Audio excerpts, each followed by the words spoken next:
ನಮಸ್ಕಾರ ಸ್ನೇಹಿತರೆ, ನಾನು ಹನುಮಂತ್ ಮಾಗಿ. ಸ್ನೇಹಿತರೆ, ಆರಂಭದಲ್ಲಿ ದೃಶ್ಯವೊಂದನ್ನು ಗಮನಿಸ್ತಾ ಇದ್ರೆ ಪ್ರತಿಭಟನೆ ಮಾಡ್ತಾ ಇರುವಂತದ್ದು, ನ್ಯಾಯಕ್ಕಾಗಿ ಹೋರಾಟವನ್ನ ಮಾಡ್ತಾ ಇರುವಂತದ್ದು. ಕ್ರೈಮ್ ಲೋಕದ ಕಥೆಗಳೇ ಹಾಗೆ. ಇಲ್ಲಿ ಅಪರಾಧ ಎಸಗಿದವನು ತಾನು ಯಾರಿಗೂ ಕೂಡ ತಿಳಿಯದಂತೆ ಸಾಕ್ಷಿಗಳನ್ನ ನಾಶ ಮಾಡಿದೆ ಎಂದು ಬೀಗ್ತಾ ಇದ್ರೆ, ಇತಿಹಾಸದ ಪುಟವನ್ನ ತಿರುವಿ ನೋಡಿದ್ರೆ ಒಂದು ಸತ್ಯ ಅರ್ಥ ಆಗಿಬಿಡುತ್ತೆ. ಅದೇನೆಂದ್ರೆ, ಈ ಭೂಮಿಯ ಮೇಲೆ ಎಷ್ಟೇ ದೊಡ್ಡ ಅಪರಾಧ ನಡೆದು ಹೋಗಿದ್ರು ಕೂಡ, ಎಷ್ಟೇ ವರ್ಷ ಉರುಳಿ ಹೋಗಿದ್ರು ಕೂಡ, ಪ್ರಕೃತಿ ಮತ್ತು ಕಾಲ ಯಾವುದೋ ಒಂದು ರೂಪದಲ್ಲಿ ಆ ಭೀಕರ ಸತ್ಯವನ್ನ ಹೊರಗೆ ತಂದೆ ತರುತ್ತೆ. ಅಂತಹದ್ದೇ ಒಂದು ಪ್ರಕರಣ ಇದಾಗಿದೆ. ಕರ್ನಾಟಕದ ಮಲೆನಾಡಿನ ಹೆಬ್ಬಾಗಿಲು ಅಂತ ಕರೆಯಲ್ಪಡುವ ಶಿವಮೊಗ್ಗ ಜಿಲ್ಲೆಯ ಶಿಕಾರಿಪುರದಲ್ಲಿ ಇಂತಹದ್ದೇ ಒಂದು ಘಟನೆ ನಡೆದು ಹೋಗಿಬಿಟ್ಟಿದೆ. ಕೇವಲ 16 ವರ್ಷದ ಒಬ್ಬ ಮುಗ್ಧ ಹೆಣ್ಣು ಮಗಳು, ಆಕೆಯ ಹೆಸರು ಸಂಗೀತ. ತನ್ನ ಭವಿಷ್ಯದ ಬಗ್ಗೆ ನೂರಾರು ಕನಸುಗಳನ್ನು ಹೊತ್ತು ಬದುಕುತ್ತಿದ್ದಂತಹ ಬಾಲಕಿ ಇದ್ದಕ್ಕಿದ್ದಂತೆ ನಾಪತ್ತೆ ಆಗಿ ಬಿಡ್ತಾಳೆ. ಒಂದು ದಿನವಲ್ಲ, 2 ದಿನಗಳವಲ್ಲ, ಬರೋಬ್ಬರಿ 1 ವರ್ಷಕ್ಕೂ ಹೆಚ್ಚು ಕಾಲ ಆಕೆ ಎಲ್ಲಿ ಹೋದ್ಲು, ಏನಾದ್ಲು ಎಂಬುದು ಯಾರಿಗೂ ಕೂಡ ಗೊತ್ತಾಗೋದಿಲ್ಲ. 1 ವರ್ಷದ ಬಳಿಕ ಆಕೆಯ ಅಸಲಿ ಸತ್ಯಾಸತ್ಯತೆ ಏನು, ಆಕೆ ಎಲ್ಲಿ ಹೋಗಿದ್ದಾಳೆ, ಆಕೆ ಏನಾಗಿದ್ದಾಳೆ ಎನ್ನುವಂಥದ್ದು ಸ್ಪಷ್ಟವಾಗಿ ಗೊತ್ತಾಗುತ್ತೆ. ಹೇಗೆ ಗೊತ್ತಾಯಿತು ಅನ್ನೋದೇ ಒಂದು ಬಿಗ್ ಟ್ವಿಸ್ಟ್ ಅಂತ ಹೇಳ್ಬೋದು, ಅಥವಾ ಒಂದು ಮುಖ್ಯ ತಿರುವು ಅಂತ ಹೇಳಿದ್ರು ಕೂಡ ತಪ್ಪಾಗ್ಲಿಕ್ಕಿಲ್ಲ. ಸ್ನೇಹಿತರೆ, ಅಂದ ಹಾಗೆ ಇದನ್ನ ನಾವು ತಿಳಿದುಕೊಳ್ಳಬೇಕು ಅಂತಂದ್ರೆ ಒಂದಿಷ್ಟು ಹಿನ್ನೆಲೆಯನ್ನ ಗಮನಿಸಲೇಬೇಕಾಗತ್ತೆ. ಸ್ನೇಹಿತರೆ, ಕಥೆಯ ನಾಯಕಿ ಅಥವಾ ಈ ದುರಂತದ ಬಲಿಪಶು ಸಂಗೀತ ಅಂತ ಹೇಳಿ. ಕೇವಲ 16 ವರ್ಷದ ಅಪ್ರಾಪ್ತ ಬಾಲಕಿ ಸಂಗೀತಳ ಮೂಲ ವಿಳಾಸ ಶಿವಮೊಗ್ಗ ಜಿಲ್ಲೆಯ ಶಿಕಾರಿಪುರ ತಾಲೂಕಿನ ತರಳಘಟ್ಟ ಗ್ರಾಮ. ಸಂಗೀತಳ ಕಥೆಯನ್ನು ಕೇಳಿಬಿಟ್ರೆ ಎಂತವರಿಗೂ ಕೂಡ ಒಂದು ಕ್ಷಣ ಕಣ್ಣೀರು ಬಂದು ಬಿಡುತ್ತೆ. ಆಕೆಯ ಕುಟುಂಬ ಅತ್ಯಂತ ಬಡತನದ ಕುಟುಂಬ. ತಂದೆ ಪರಮೇಶ್ವರ್ ನಾಯಕ್ ದಿನಗೂಲಿ ಕಾರ್ಮಿಕನಾಗಿದ್ದ. ಆದರೆ ದುರಾದೃಷ್ಟವಶಾತ್ ಸಂಗೀತಳ ತಂದೆ ಮತ್ತು ತಾಯಿಯ ನಡುವೆ ಹೊಂದಾಣಿಕೆ ಕೂಡ ಇರಲಿಲ್ಲ.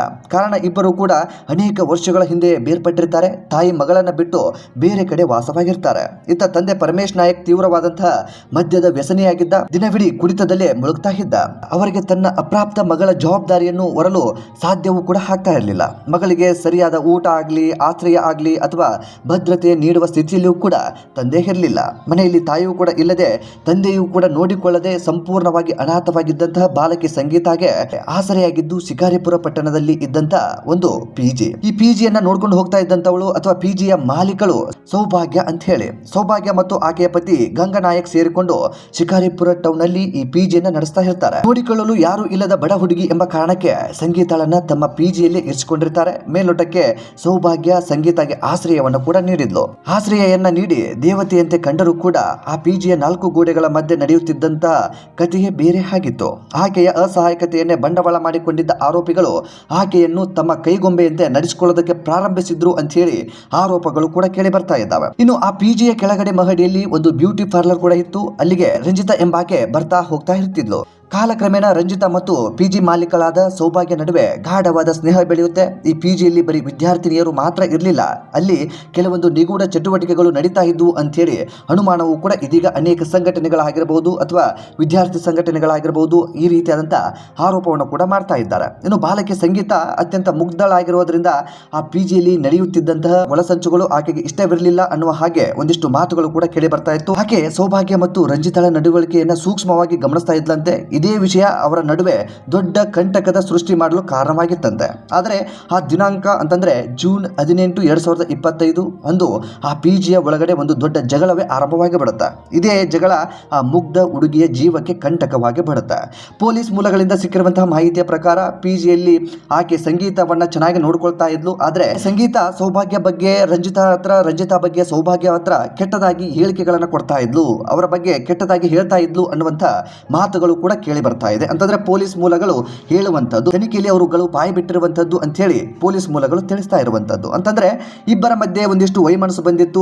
ವೈಮನಸ್ಸು ಬಂದಿರುವಂತಹ ಕಾರಣದಿಂದಾಗಿ ಈ ಎಲ್ಲದಕ್ಕೂ ಕೂಡ ಈ ಸಂಗೀತಾನೇ ಕಾರಣ ಅನ್ನೋ ಕಾರಣಕ್ಕೆ ಅವರಿಬ್ಬರು ಕೂಡ ಆಕೆಯನ್ನು ತರಾಟೆಗೆ ತೆಗೆದುಕೊಂಡಿದ್ರು. ಆ ತರಾಟೆಗೆ ತೆಗೆದುಕೊಂಡಂತ ಸಂದರ್ಭದಲ್ಲಿ ನನ್ನನ್ನ ಯಾರು ಕೂಡ ಸಪೋರ್ಟ್ ಮಾಡೋರಿಲ್ಲ, ನನಗೆ ತುಂಬಾ ಬೇಜಾರಾಗಿದೆ ಅಂತೇಳಿ ಅಲ್ಲಿಂದ ಆಕೆ ಒಂದು ಮೇಲ್ಗಡೆ ಇರುವಂತ ತನ್ನದೇ ಆದಂತ ಒಂದು ರೂಮ್ ಏನ್ ಇರುತ್ತೋ ಆ ರೂಮ್ಗೆ ಹೋಗಿ ಬಿಡ್ತಾಳೆ. ರೂಮ್ಗೆ ಹೋದಂತವಳು ಮತ್ತೆ ಹೊರಗಡೆ ಬರೋದಿಲ್ಲ. ಇವರು ಕೂಡ ರೂಮ್ಗೆ ಹೋಗಿದ್ದಾಳಲ್ಲ, ಬಾಗಿಲು ಹಾಕೊಂಡಿದ್ದಾಳೆ, ಒಂದಿಷ್ಟು ಮುನಿಸ್ಕೊಂಡಿರಬೇಕು ಅಂತ ಹೇಳಿ ಸುಮ್ಮನಾಗಿಬಿಟ್ರು ಅಂತ ಕಾಣಿಸುತ್ತೆ. ಅದಾದ ಬಳಿಕ ತುಂಬಾ ಹೊತ್ತಿನ ಬಳಿಕ ಆಕೆ ರೂಮಿನಿಂದ ಹೊರಗಡೆ ಬರದೇ ಇರುವಂತಹ ಸಂದರ್ಭದಲ್ಲಿ ಇವರಿಗೆ ಅನುಮಾನ ಬರುತ್ತೆ. ಅನುಮಾನ ಬಂದಂತ ಸಂದರ್ಭದಲ್ಲಿ ಆ ಒಂದು ರೂಮನ್ನು ನೋಡೋದಕ್ಕೆ ಹೋಗ್ತಾರೆ. ರೂಮಿನಲ್ಲಿ ಆಕೆ ನೇಣು ಬಿಗಿದ ಸ್ಥಿತಿಯಲ್ಲಿ ಪತ್ತೆ ಹಾಕಿ ಬಿಡ್ತಾಳೆ. ಆಗ ಹೇಗಾದ್ರೂ ಮಾಡಿ ಇದನ್ನ ಮುಚ್ಚ ಹಾಕಬೇಕು, ಇಲ್ಲ ಅಂತಂದ್ರೆ ನಾವು ಬೈದಿರುವಂತದ್ದಾಗಿರಬಹುದು, ತನಿಖೆ ಅಂತದೆಲ್ಲವೂ ಕೂಡ ಆರಂಭವಾದ ಬಳಿಕ ನಾವೆಲ್ಲಿ ಸಿಕ್ಕಾಕೊಂಡು ಬಿಡ್ತೀವಿ ಅನ್ನೋ ಕಾರಣಕ್ಕೆ ಹೇಗೂ ಕೂಡ ಆಕೆಯ ಬಗ್ಗೆ ಕೇಳೋರಿಗೆ ಕೇಳೋರಿಲ್ಲ ಹೇಳೋರಿಲ್ಲ.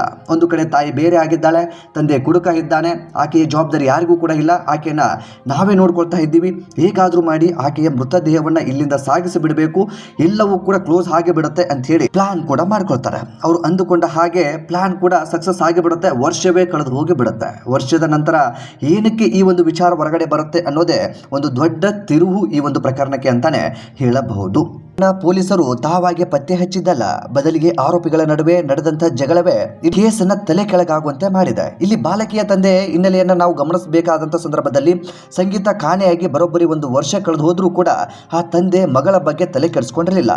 ಕುಡಿತದ ಅಮಲಿನಲ್ಲಿ ಮುಳುಗಿದ್ದಂತ ಆತ ಮಗಳು ಎಲ್ಲಿ ಹೋದ್ಲು, ಏನಾದ್ರೂ ಆದ್ಲು, ಅದು ಯಾವುದ್ರ ಬಗ್ಗೆನೂ ಕೂಡ ಆತ ಯಾವುದೂ ಒಂದಿಷ್ಟು ಯೋಚನೆಯೂ ಕೂಡ ಮಾಡಿರಲಿಲ್ಲ. ಇನ್ನು ಕೆಲವು ದಿನಗಳ ಹಿಂದೆ ಈ ಒಂದು ತಂದೆ ಅಂತಂದ್ರೆ ಈ ಸಂಗೀತಾಳ ತಂದೆ ಬಂದು PGಯಲ್ಲಿ ಕೇಳ್ತಾನೆ, ಏನಾಯ್ತು ನನ್ನ ಮಗಳು ಎಲ್ಲಿ ಹೋಗಿದ್ದಾಳೆ, ಏನು ಕಾಣಿಸ್ತಾ ಇಲ್ವಲ್ಲ ಅಂತೇಳಿ. ಆಗ ಆರೋಪಿಗಳು ಹೇಳಿರ್ತಾರೆ, ಅಥವಾ PG ಓನರ್ ಆಗಿರ್ಬೋದು, ಅವರೆಲ್ಲ ಹೇಳ್ತಾರೆ, ನಿಮ್ಮ ಮಗಳು ಎಲ್ಲಿ ಹೋದ್ಲೋ ಗೊತ್ತಿಲ್ಲ, ನಾಪತ್ತೆ ಹಾಗೆ ಬಿಟ್ಟಿದ್ದಾಳೆ, ನಮ್ಮ PGಗೆ ಬಂದಿಲ್ಲ ಅಂತೇಳಿ ಹೇಳಿಬಿಡ್ತಾರೆ. ಆಗ ಈತನು ಕೂಡ ಅದರ ಬಗ್ಗೆ ತಲೆ ಕೆಡಿಸ್ಕೊಳ್ಳೋದಿಲ್ಲ. ಯಾಕೆಂತಂದ್ರೆ ಜವಾಬ್ದಾರಿ ಕೂಡ ಇಲ್ಲ, ಕುಡಿತದ ವ್ಯಸನಕ್ಕೆ ಈತ ತುಂಬಾ ಮುಳುಗೋಗಿ ಬಿಟ್ಟಿದ್ದ, ಚಟಕ್ಕೆ ದಾಸನಾಗಿ ಬಿಟ್ಟಿದ್ದ. ಹಾಗಾಗಿ ಮಗಳ ಬಗ್ಗೆ ಏನೂ ಕೂಡ ಈತ ತಲೆ ಕೆಡಿಸ್ಕೊಂಡಿರಲಿಲ್ಲ. ಅವರು ಹೇಳಿದಂಥ ಸುಳ್ಳನ್ನೇ ನಂಬಿಕೊಂಡು ಈತ ಅಲ್ಲಿಂದ ಹೋಗಿ ಬಿಟ್ಟಿದ್ದ.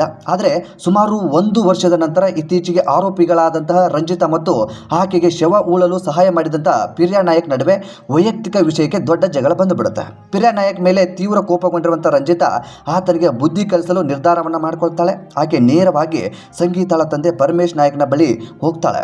ಇನ್ನು ಪರಮೇಶ್ ನಾಯಕ್ನ ಬಳಿ ಹೋದಂತ ರಂಜಿತಾ, ನಿಮ್ಮ ಮಗಳು ಓಡ್ ಹೋಗಿಲ್ಲ ಅಥವಾ ಎಲ್ಲೋ ಕಾಣೆ ಆಗಿಲ್ಲ, ಸೌಭಾಗ್ಯ ಮತ್ತು ಪಿರ್ಯಾ ನಾಯಕ್ ಸೇರಿ ಆಕೆಯನ್ನ ಕೊಂದಿದ್ದಾಳೆ, ಆಕೆಯ ಶವವನ್ನ ಮಾವಿನಗುಂಡಿ ಕಾಡಿನಲ್ಲಿ ಮುಚ್ಚಾಕಿ ಬಿಟ್ಟಿದ್ದಾರೆ ಎಂಬ ಸ್ಫೋಟಕ ಸತ್ಯವನ್ನ ಬಿಚ್ಚಿಡುತ್ತಾಳೆ. ಈ ಮಾತು ಕೇಳಿ ಕುಡುಕ ತಂದೆಯ ಮಲಗಿದ್ದ ಆತ್ಮಸಾಕ್ಷಿ ಒಮ್ಮೆಲೆ ಜಾಗೃತವಾಗಿ ಬಿಡುತ್ತೆ. ತಾನು ಮಾಡಿದ ತಪ್ಪಿನ ಅರಿವಾಗಿ ಬಿಡುತ್ತೆ. ತಕ್ಷಣವೇ ಆತ ಜುಲೈ 3ರಂದು ಶಿಕಾರಿಪುರ ಟೌನ್ ಪೊಲೀಸ್ ಠಾಣೆಗೆ ಹೋಗಿ ದೂರನ್ನು ಕೂಡ ನೀಡ್ತಾನೆ. ದೂರು ದಾಖಲಾಗ್ತಾ ಇದ್ದಂತೆ ಶಿವಮೊಗ್ಗ ಜಿಲ್ಲಾ ಪೊಲೀಸ್ ವರಿಷ್ಠಾಧಿಕಾರಿ ಬಿ ನಿಖಿಲ್ ಅವರ ಮಾರ್ಗದರ್ಶನದಲ್ಲಿ ಶಿಕಾರಿಪುರ ಪೊಲೀಸರು ತಕ್ಷಣ ಕಾರ್ಯಾಚರಣೆಗೆ ಹಿಡಿತಾರೆ. ಪೊಲೀಸರು ಮೊದಲು ರಂಜಿತಾ ಮತ್ತು ಸೌಭಾಗ್ಯಗಳನ್ನು ವಶಕ್ಕೆ ಪಡೆದುಕೊಂಡು ತೀವ್ರ ವಿಚಾರಣೆಯನ್ನ ನಡೆಸಿದಂತ ಸಂದರ್ಭದಲ್ಲಿ ಇಡೀ ಕಥೆಯ ಎಳೆಯಾಗಿ ಅಥವಾ ಇಡೀ ಕಥೆಯ ಸತ್ಯಾಸತ್ಯತೆಯನ್ನ ಆರೋಪಿಗಳು ಪೊಲೀಸರ ಮುಂದೆ ಬಿಚ್ಚಿ ಹಿಡಿತಾರೆ. ಇನ್ನು ಈ ಒಂದು ಪ್ರಕರಣದಲ್ಲಿ 4 ಆರೋಪಿಗಳಾಗಿರುವಂತಹ ಸೌಭಾಗ್ಯ, ಗಂಗನಾಯಕ್, ರಂಜಿತಾ ಮತ್ತು ಪಿರ್ಯಾ ನಾಯಕ್ ಅವರನ್ನ ತಕ್ಷಣವೇ ಬಂಧಿಸಿದ್ದಾರೆ. ಆರೋಪಿಗಳು ತೋರಿಸಿದ ಜಾಗಕ್ಕೆ ಅಂದ್ರೆ ಮಾವಿನಗುಂಡಿ ಅರಣ್ಯಕ್ಕೆ ತಹಸೀಲ್ದಾರ್ ಮತ್ತು ವೈದ್ಯರ ತಂಡದೊಂದಿಗೆ ಹೋದ ಪೊಲೀಸರು ಅಲ್ಲಿ JCB ಮೂಲಕ ಮಣ್ಣು ತೆಗೆಯುತ್ತಾರೆ. ಅಲ್ಲಿ ಸಿಕ್ಕಿದ್ದು ಕೇವಲ ಬಾಲಕಿಯ ತಲೆಬುಡೆ ಮತ್ತು ಅಸ್ಥಿ ಪಂಜರದ ಅವಶೇಷಗಳು.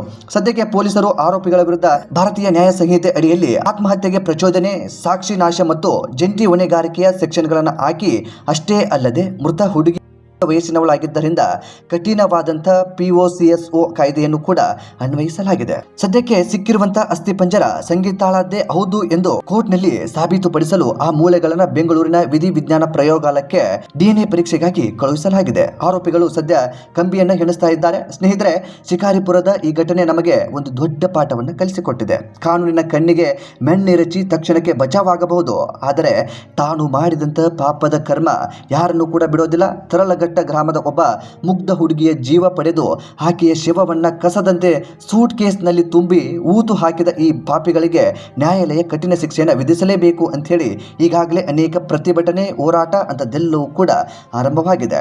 ಸ್ನೇಹಿತರೆ, ಅಸಲಿಗೆ ಸಂಗೀತ ಬದುಕಲ್ಲಿ ನಡೆದಿರುವಂತದ್ದು ಈ ರೀತಿಯಾದಂತಹ ಒಂದು ದುರ್ಘಟನೆ ಅಂತಾನೆ ಹೇಳಬಹುದು. ಅದೇನೇ ಇರಬಹುದು, ಆಶ್ರಯ ಕೊಟ್ಟಿದ್ದೀವಿ ಅಥವಾ ನಾವು ಹೇಳಿದಾಗೆ ಕೇಳ್ತಾರೆ ಅನ್ನೋ ಕಾರಣಕ್ಕೆ ಹೇಗೆ ಬೇಕು ಹಾಗೆ ನಡ್ಕೊಂಡು ಅಥವಾ ಕಾನೂನಿನ ಕಣ್ಣಿಗೆ ಮಣ್ಣೆರಚಿ ನಾವು ಏನು ಬೇಕಾದರೂ ಮಾಡ್ತೀವಿ ಅಂತೇಳಿ ಯಾರಾದರೂ ಮುಂದಾದರೆ ಅವರಿಗೆ ಖಂಡಿತವಾಗಿಯೂ ಒಂದಲ್ಲ ಒಂದು ದಿನ ಶಿಕ್ಷೆ ಆಗೇ ಆಗುತ್ತೆ ಅನ್ನೋದಕ್ಕೆ ಇದೊಂದು ಜೀವಂತ ಸಾಕ್ಷಿ. ಸ್ನೇಹಿತರೆ, ಈ ಒಂದು ಪ್ರಕರಣದ ಕುರಿತಾಗಿ ನಿಮ್ಮ ಅನಿಸಿಕೆ ಏನು ಎಂಬುದನ್ನು ಕಾಮೆಂಟ್ ಬಾಕ್ಸಲ್ಲಿ ಮೆನ್ಷನ್ ಮಾಡಿ. ಸಾಧ್ಯವಾದರೆ ಈ ವಿಡಿಯೋನ ನಿಮ್ಮ ಸ್ನೇಹಿತರಾಗಿರ್ಬೋದು, ಫ್ರೆಂಡ್ಸ್ ಆಗಿರ್ಬೋದು ಹಾಗೂ ಫ್ಯಾಮಿಲಿ ಆಗಿರ್ಬೋದು ಎಲ್ಲ ಕಡೆಗೂ ಕೂಡ ಶೇರ್ ಮಾಡಿ. ನಮ್ಮ ಚಾನಲ್ನ ಸಬ್ಸ್ಕ್ರೈಬ್ ಮಾಡಿಕೊಳ್ಳದೆ ವಿಡಿಯೋವನ್ನು ಗಮನಿಸಿದ್ರೆ ಈ ಕೂಡಲೇ ಸಬ್ಸ್ಕ್ರೈಬ್ ಮಾಡಿ ಹಾಗೂ ಬೆಲ್ ಐಕನ್ ಕೂಡ ಕ್ಲಿಕ್ ಮಾಡಿಕೊಳ್ಳಿ. ಮತ್ತೆ ಮುಂದಿನ ವಿಡಿಯೋದಲ್ಲಿ ಸಿಗೋಣ. ನಮಸ್ಕಾರ.